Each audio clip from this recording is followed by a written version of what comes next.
Hey YouTube, this is the Victorinox Swiss Army Camper 2. It's got the bottle opener, this useless little belt hole maker thing.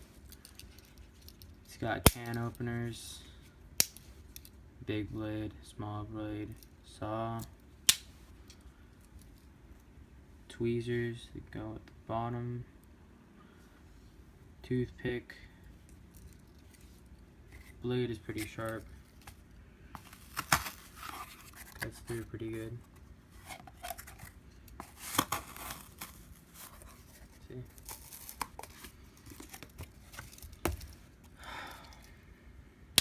It's not the smooth finish, but it's like matte. It's pretty good. The saw, you just, like a normal saw. This cost about like 20 bucks. They're very good quality. Comes with the ring. Yeah. This will probably last you a pretty long time. Thanks for watching.